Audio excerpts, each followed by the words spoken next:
నమస్తే. తెలుగు రాజ్యంకి స్వాగతం. నేను మీ సంధ్య.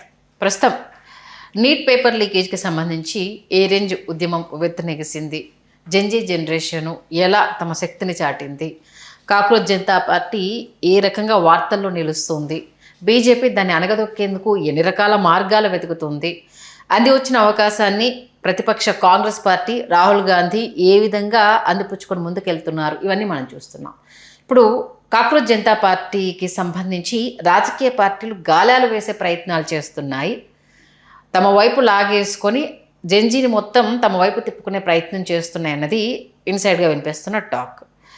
మరి అది కాంగ్రెస్ పార్టీ చేయబోతుందా, లేకపోతే థర్డ్ ఫ్రంట్తో ఇంకేదైనా వచ్చి ఎగరేసుకొని పోయే ప్రయత్నం చేస్తారు? ఇన్ కేసు అలాంటిదే జరిగితే మరి ప్రశ్నిస్తామనే వాళ్ళు రాజకీయాల వైపు వెళ్తే ఇప్పుడున్న జెన్జీ జనరేషన్ కావచ్చు, విసిగి వేసారిపోయిన పార్టీలకు సంబంధించి ప్రత్యామ్నాయం ఏర్పడితే జనాలు కావచ్చు రిసీవ్ చేసుకోవడానికి ఎంతవరకు సంసిద్ధంగా ఉన్నారు తెలుసుకునే ప్రయత్నం చేద్దాం. సీనియర్ పొలిటికల్ అనలిస్ట్ భరద్వాజ్ గారు మనతో ఉన్నారు. ఆయన మాటలు. భరద్వాజ్ గారు నమస్తే. నమస్తే. ఒకవైపు ప్రభుత్వం చేయలేని పని రాహుల్ గాంధీ ఇవాళ 52 మంది ఫ్యామిలీలకు సంబంధించి స్టూడెంట్స్తో ప్లస్ పేరెంట్స్తో కూర్చొని ఏం జరిగింది ఏంటి అని ఒక డిస్కషన్. మరోవైపు అభిజిత్ దీప్కేకి సంబంధించి బీజేపీ మూలాల్లోకి వెళ్ళే ప్రయత్నం, ఎలా ఎక్కడికి వెళ్ళి చదువుకున్నాడు, ఇప్పుడు ఫండింగ్ ఎక్కడి నుంచి వచ్చిందన్నది ఇది. ఇంకో డిస్కషన్ ఏంటి, అభిజిత్ని మన వైపు లాగేసుకుంటే మనకి ఇంకా డబల్ బలం పెరుగుతుంది కదా అని అంటూ ఎవరికి వాళ్ళు చేస్తున్న రాజకీయ ప్రయత్నాలు. ఏం జరుగుతుంది అంటే అభిజిత్ మీద వీళ్ళు పిటిషన్లు కూడా దాఖలు చేస్తున్నారు. అంటే ప్రభుత్వం అతని మీద ఒక విచారణ జరపాల్సిన అవసరం ఉంది. వారి తండ్రి గారు ఎక్కడి నుంచి ఫండ్ తీసుకుని అమెరికాలో చదివిస్తున్నాడు దగ్గర నుంచి మొదలుపెట్టి వీళ్ళ ఆర్థిక మూలాలు ఏమిటి అనేది కూడా తెలియాలి ప్రపంచానికి అని వాంటెడ్గానే వీళ్ళు ఈ సమాచార దీని మీద వేస్తున్నారు, పిటిషన్లు దాఖలు చేస్తున్నారు. ఈ కార్యక్రమం ఒకవైపు వాళ్లే చేస్తున్నారు. అంటే దీని వెనకాల భారతీయ జనతా పార్టీ ఉంది అనేది అందరికీ అర్థమవుతున్న విషయమే. అంటే అతన్ని కొంచెం ప్రెజర్లోకి తీసుకెళ్లే ప్రయత్నం చేస్తున్నారు. ఈ ప్రెజర్లో భాగమే ఇప్పుడు ఎఫ్ఐఆర్లు తీయము అని చెప్పడం. నెమ్మదిగా అతను ఏదో ఒక నిర్ణయం చేసుకోక తప్పని పరిస్థితి. ఈ లోపలే ఒక బేరం కూడా.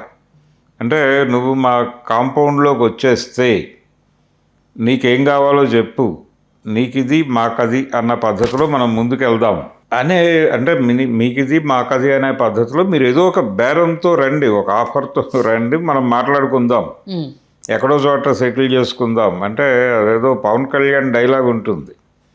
అలా ఎవరో ఎక్కడో ఒక చోట బ్రేక్ అవ్వక తప్పదు అని చెప్పి గబ్బర్ సింగ్లో డైలాగ్ ఉంటుంది. ఒక అమ్మాయి ఒకసారి పడుతుంది, ఇంకొక అమ్మాయి 10 రోజులకు పడుతుంది, పడ్డం మాత్రం ఖాయమని ఆ బ్రేక్ పాయింట్ ఒకటి ఉంటుంది, బ్రేకింగ్ పాయింట్ అన్నట్టుగా మాట్లాడతాడు ఆయన. దాదాపు అదే కండిషన్ ఇక్కడ కూడా. అభిజిత్ని కొనుగోలు చేయటానికి వాళ్ళు ప్రయత్నం చేస్తున్నారు, ఆఫర్లు వెళ్తున్నాయి. ఈ కండిషన్లో ఆయన భవిష్యత్తు ఏమిటి అనేది నిర్ణయించుకోవడానికి 5వ తారీఖు వాళ్ళ ఊళ్ళోనే తన మిత్రులతో కలిసి ఒక సమావేశం పెట్టుకుంటున్నాడు. దాని తర్వాత డెసిషన్ ప్రకటిస్తాడు.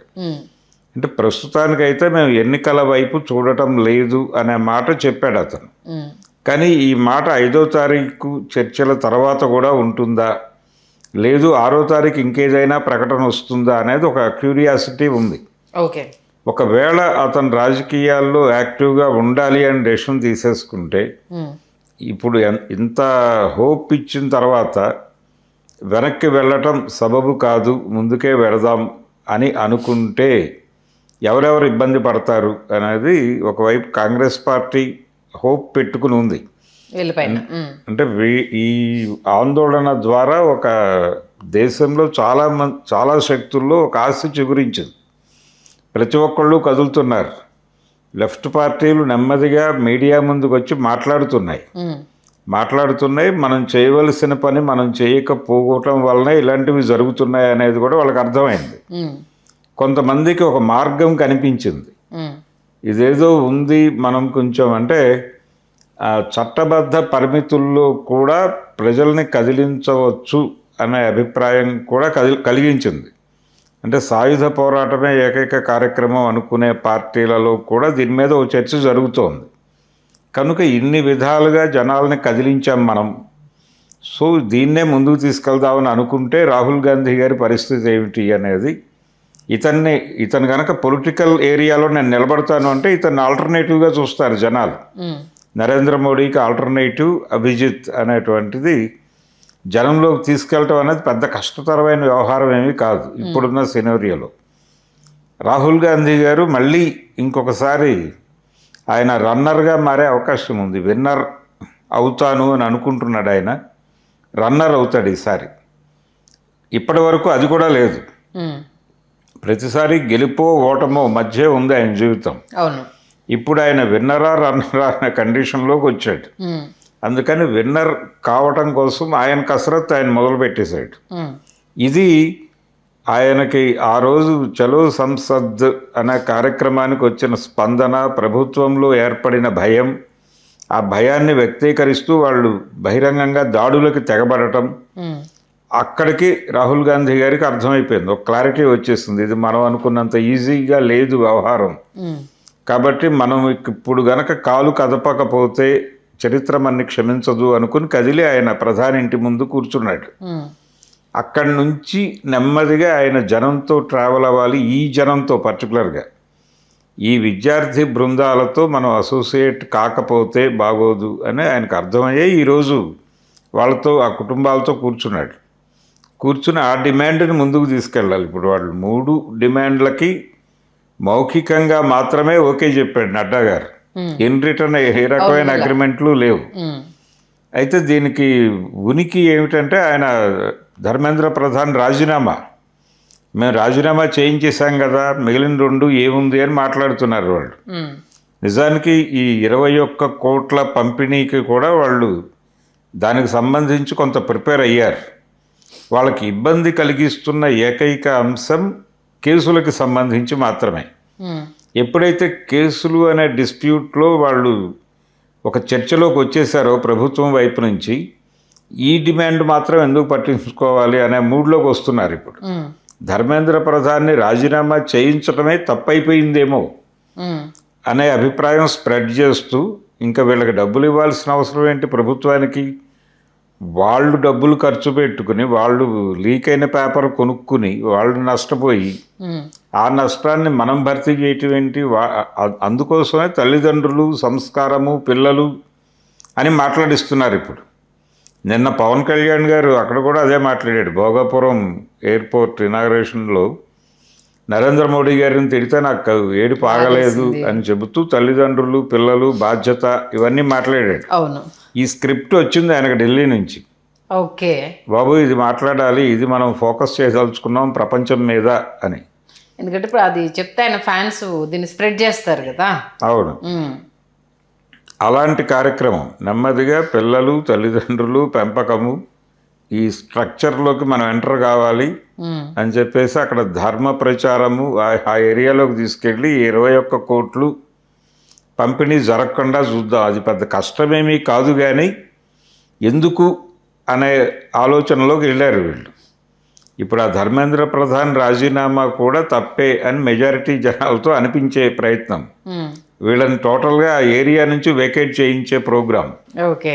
ఇంత అగ్రెసివ్గా బీజేపీ పెడుతున్నప్పుడు ఎటోకటు తేల్చుకోక తప్పని పరిస్థితి ఉంది అభిజిత్ మీద. ఆయన 5వ తారీఖు ఇస్తారా లేకపోతే ప్రత్యక్షంగా దిగుతారా అనేది అంతేనా? అంతే. అంటే ఇలాగైతే కుదరదు, ఏదో ఒక డెసిషన్ చెప్పాలి. ఆయన కాక్రోచ్ జనతా పార్టీ అని పార్టీగానే అనౌన్స్ చేశాడు దాన్ని. అవును. కాబట్టి ఇప్పుడు దాని లీగల్గా ఏమిటి, దాని లీగాలిటీ ఏమిటి, దాన్ని తీసుకొచ్చి రిజిస్టర్ చేస్తారా, ఏం చేస్తారు, ఈసీ దగ్గర నమోదు చేయాల్సిన కార్యక్రమం ఉంది. చాలా తతంగా ఉంటుంది. ఇంకా ఇవన్నీ మొదలు పెట్టాలి. ఇవన్నీ మొదలు పెట్టడానికి, ఆయనతో ట్రావెల్ అవ్వటానికి చాలామంది సిద్ధంగానే ఉన్నారు. నాది ఇక్కడ ఒక డౌట్ సార్, అంటే మనకు పవన్ కళ్యాణ్ గారు కూడా ప్రశ్నిస్తాను, మన పార్టీ అయినా తప్పు చేస్తే ఇది చేస్తానని వచ్చేసి ప్రత్యక్ష రాజకీయాల్లో ఆయన డైరెక్ట్గా దిగి ఎలాంటి పరాభవం చూసాను మనం చూసాం. ఇక్కడ జనతా పార్టీ ప్రశ్నిస్తాను, ప్రత్యక్ష రాజకీయాల్లోకి రాను అని చెప్పేసి నిజంగా ఇప్పుడు ప్రత్యక్ష రాజకీయాల్లోకి దిగితే ఎంతవరకు సపోర్ట్ చేసే అవకాశం జనాల నుంచి ఉంటుందని మీరు అనుకుంటున్నారు? అంటే ప్రత్యక్ష రాజకీయాల్లోకి రాకుండా అయితే కుదరదండి. ఆ ఫ్రేమ్వర్క్లో ఓకే. ఆ ఫ్రేమ్వర్క్లో తను నిర్ణయాత్మకంగా ఉండాలి, జనాన్ని కదిలించాలి, తన వైపు డైవర్ట్ చేసుకోవాలి. ఓట్ బ్యాంకు ఎన్నికల్లో జరుగుతున్నటువంటి దారుణాల గురించి కూడా ఇన్ ప్రాక్టీస్ మాట్లాడాల్సి ఉంటుంది. ఓకే.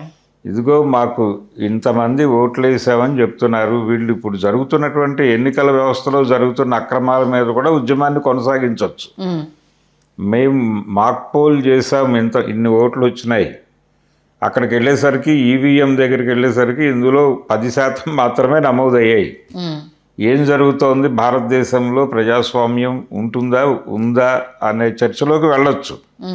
వాళ్ళు ఎన్నికల పార్టీగా అనౌన్స్ చేస్తే తమని తాము ఇంకా టెర్రరైజ్ అవుతుంది బీజేపీ. ఓకే. అలాగే కాంగ్రెస్ పార్టీ నెమ్మదిగా వీళ్ళని కూడా ఇండియా కూటమిలోకి లాక్కుని ఏదో ప్రాధాన్యత ఉన్న పదవుల్లోకి తీసుకెళ్ళి ఒక ఊపు తీసుకొచ్చిన పార్టీగా వాళ్ళకి ప్రాధాన్యత ఇస్తాం అన్న పద్ధతిలో రాహుల్ గాంధీ గారు, ఇప్పుడు చంద్రబాబు గారు ఎలాగైతే ఉప ముఖ్యమంత్రి అన్నాడో పవన్ కళ్యాణ్ని, అలా ఉప ప్రధాని, ఇలాంటి ఆఫర్లు కూడా రావచ్చు అతనికి. ఓకే. అంటే ఎలాంటి నిర్ణయాలు జరుగుతాయి అనేది 5వ తారీఖు ఆయన తీసుకునే నిర్ణయం మీద ఆధారపడి ఉంది. అభిజిత్ ఇలా కాదు, మేము ఎన్నికల్లో పాల్గొము, కానీ భారత రాజకీయాల్లో మా ఉనికి ఉంటుంది, మేము మిగిలిన అన్ని అంశాల మీద ఇదే కార్యక్రమం ఇలాగే కొనసాగిస్తాం ఆయన ఒక మాట అన్నాడు. మరి అలా అనుకున్నప్పుడు విశ్లేషకులు చెప్పింది నిజమైపోతుంది కదా, ఇది సొంత ఎజెండా కోసం వచ్చింది, ఏదో విద్యార్థులను ఉద్ధరించడానికో సమస్యల గురించి ఈయన ఇది చేయడానికి రాజకీయంగా షిఫ్ట్ అయిపోతే ఈయన అలాంటి ఒక స్వార్థ రాజకీయ నాయకుడు అవుతాడు తప్పితే సంస్కరణలు చేసే దిశగా ఎలా ఇదవుతుందన్న ఇంకో క్వశ్చన్ రైజ్ అవుతుంది కదా. లేదు, అంటే ఎన్నికల వ్యవస్థలో ఈ దేశం ఉన్నప్పుడు మార్పు తీసుకురావడానికి ఖచ్చితంగా అదొకటే మార్గం. ఓకే. అందుకని ఆ ఏరియాలోకి ఎంటర్ కావాలి. ఎంటర్ అవ్వటం అనేది ఒక పద్ధతి. ఎంటర్ కాకుండా కనీసం నేను ఈ దేశంలో ప్రతి సమస్య మీద ఇలాగే స్పందిస్తాను, ఎన్నికలతో నాకు సంబంధం లేదు, మీరు ఎవరిని ఎన్నుకుంటారు అంటే వాళ్ళు ఎవరో ఒకరిని ఎన్నుకుంటూ ఉంటారు. ఓకే. కానీ ఎన్నికల్ని ఇన్ఫ్లుయెన్స్ చేయగలిగి ఉండాలి ఖచ్చితంగా. చాలా సందర్భాల్లో ఎన్నికల బహిష్కరణ పిలుపునిచ్చినటువంటి మావోయిస్టు పార్టీ, ఇప్పటి మావోయిస్టు పార్టీ, అప్పటి పీపుల్స్ వార్ పార్టీ సింపథైజర్ల ఓట్లు కూడా నిర్ణయాత్మకంగా పనిచేసిన సందర్భాలు ఉన్నాయి భారతదేశ చరిత్రలో.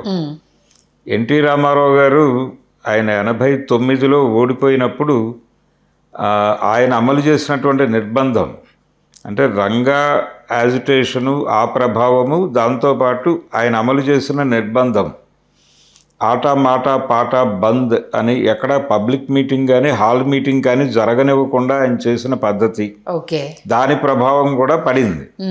అందుకని మొత్తం అన్ని ప్రాంతాల్లోనూ ఉమ్మడి రాష్ట్రంలో ఓడిపోవడానికి కారణం అది. ఆ తర్వాత కాంగ్రెస్ పార్టీ ఓడిపోవడానికి కూడా కారణం అదే. నేదురుమల్లి జనార్దన్ రెడ్డి గారి టైంలో బ్యాన్ చేయటము, జనాల మీద నిర్బంధాన్ని అమలు చేయటం, దాని ప్రభావమే. ఇవన్నీ విజిబుల్గా ఉన్నాయి. అంటే ఒక వ్యతిరేకత ఉన్న చోట ఉద్భవించి సక్సెస్ అయిన వాళ్ళు చాలా మంది ఉన్నారు. అంటే వాళ్ళు ఎన్నికల బహిష్కరణ అని చెప్పినా కానీ ఎన్నికల్లో వాళ్ళ ప్రభావం కనిపించింది. ఓకే. కాబట్టి అలాంటి ప్రభావం చూపించగలిగేలాగా మీరు ప్రజాక్షేత్రంలో ఉండేనే పని చేయాలి. ఈ పని చేస్తాం అనైనా మీరు ఒక డెసిషన్ ప్రకటించాలి బయటకి. మరి ఎలాంటి నిర్ణయం తీసుకుంటాడు అభిజిత్ అనేది చూడాలి. రాహుల్ గాంధీ అయితే ఆయన ప్రోగ్రాంలోకి వచ్చేసాడు. ఇదే మన ప్రోగ్రాం అని ఆయనకి ఆ రోజు నుంచి ప్రధాని ఇంటి ముందు ధర్నా చేసిన క్షణం నుంచి ఆయన ఫిక్స్ అయ్యాడు. చిప్ యాక్టివేట్ అయింది. కాకపోతే వాళ్ళ పార్టీ అంతా ఆ ప్రోగ్రాంలో లేదు. అదొక గందరగోళం ఉంది. ఇప్పుడు ఆయన మళ్ళీ వాళ్ళందరినీ ఒక తాటి మీదకి తీసుకురావాలి. ఒకవైపు అది అలా జరుగుతుండగానే వాళ్ళ పార్టీ అధికారంలో ఉన్న చోట ముఖ్యమంత్రులు ఇంకోలా మాట్లాడుతున్నారు. నిన్న రేవంత్ రెడ్డి గారు ఇక్కడ ఒక స్టేట్మెంట్ ఇచ్చాడు, ఇంజనీరింగ్ విద్యార్థులు వీళ్ళు చదువులు వీటికే కన్ఫర్మ్ అయిపోయి ఉండాలి, లేకపోతే క్రిమినల్ వేస్ట్గా మిగిలిపోతారు అన్నట్టుగా మాట్లాడాడు ఆయన. క్వాలిటీ కూడా ఉండట్లేదు అనుకుంటే కొంచెం కించపరిచాడు. ఆ క్రిమినల్ వేస్ట్ అనే పదం వాడటం అనేది అది బీజేపీ లాంగ్వేజ్, అది ఎలా మాట్లాడతాడు ఈయన అని ఒక గొడవ నడుస్తోంది. ఆల్రెడీ కేటీఆర్ ఒక బహిరంగ లేఖ రాశాడు. ఇలాంటి మిస్టేక్స్ జరగకుండా చూసుకోవాల్సిన బాధ్యత కూడా ఉంది ఆయనకి. ఖచ్చితంగా అది. అధికారంలో ఉంటే ఒకలాగా, విపక్షంలో ఉంటే ఒకలాగా మాట్లాడుతున్నారు కాంగ్రెస్ పార్టీ నాయకులు కూడా అనే అభిప్రాయం ఆల్రెడీ స్ప్రెడ్ అవుతోంది. కోట్ చేసేస్తారు కదా ఇమీడియట్గా, మీరు ఇక్కడ ఈ స్టాండ్ తీసుకున్నారు, వేరే రాష్ట్రంలో ఆ స్టాండ్ అండి, మళ్ళీ ఎలా నమ్మేది అన్నట్టు క్వశ్చన్ మార్క్ అక్కడ రైజ్ అవుతుంది కదా. అయిపోయింది మొదలైపోయింది. ఓకే, చూద్దాం మరి 5th తర్వాత అభిజిత్ దీప్కే ఎలాంటి డెసిషన్ తీసుకోబోతున్నాడు అనేది, ఏ పార్టీలతో కలిసి అడుగులేస్తారు, ఎవరు అభిజిత్ దీప్కేని తమ వైపు లాగేసుకుంటారు, దాని గురించి ఏ రకమైన చర్చలు జరుగుతాయి అనేది ఇంట్రెస్టింగ్ వాతావరణం అయితే రాబోయే రోజుల్లో చాలా స్పష్టంగా కనిపించబోతుంది. మంచి విశ్లేషణ అందించారు. Thank you sir. Thank you. Hello, Telugu రాజ్యం ఛానల్ చూస్తున్నారా? సామాజిక, రాజకీయ, జీవన చిత్రణే తెలుగు రాజ్యం. అతిశయోక్తులు, అసత్యాలు ఉండవు. రాజకీయ కోణం కాదు, ప్రజా కోణమే కొలబద్ద. తెలుగు రాజ్యం వీక్షణ మీ ఉత్తమ అభిరుచికి నిదర్శనం.